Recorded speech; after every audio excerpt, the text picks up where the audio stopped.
Hey everyone, it's Hot Tip Tuesday, and today I thought we'd talk about anxiety. Anxiety is massive these days. It seems to be everywhere and it's much more common than it's ever been. I see heaps of it in clinic. So I just wanted to talk a bit about some processes around anxiety, some things you can do to help anxiety if you're suffering from it. So anxiety is a fear-driven response in the body, and that really activates that sympathetic nervous system response in our body, and that's that fight or flight stress response that we have when we are in fear. Now, that's really handy if it's a true fear, but it's happening constantly and chronically, so it's being really overactive. Now, the other part of our nervous system that can really dampen that is our parasympathetic nervous system. So it's the response that causes relaxation, and it's also the vagus nerve, which is what functions our digestion. So if you think about that, if the relaxation response is what functions our digestion, if we're in that state of anxiety and fear all the time, what do you think's going on with your digestion? Not much. So there's a lot more chance that you're going to have digestive issues when we're suffering from anxiety. So a couple of little hot tips around that. If you suffer from anxiety, don't overeat. Be really nice to your digestion. So chew your food well, eat slowly, and try and be in a relaxed state when you're eating. So you've got more energy going in there, more blood flow to break down and absorb your nutrients correctly. And taking things out like dairy and gluten are going to be helpful. That is going to be much nicer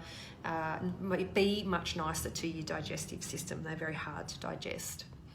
A couple of other things around anxiety is that we need specific nutrients to support our neurotransmitter production.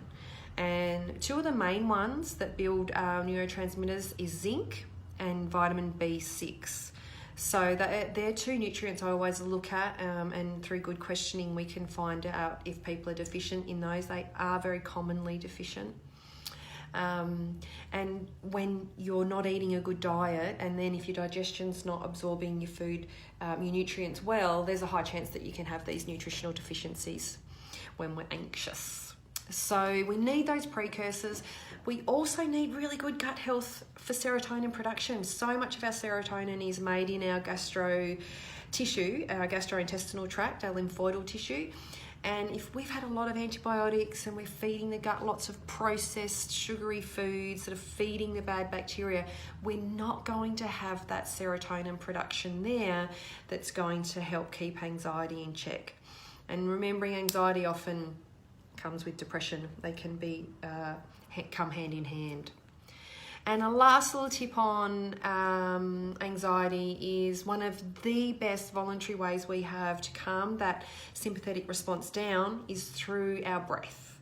So whenever you're feeling anxious, really stop, concentrate on your breathing and slow your breath down. Breathe in for 3, hold, and then out for 3. And do that about 10 times and you will really notice a difference in your anxiety levels. So there's a few little things to think about if you're suffering from anxiety. A naturopath's got lots of tools on their belt to help with anxiety, and I hope you got something out of that. We'll see you next week.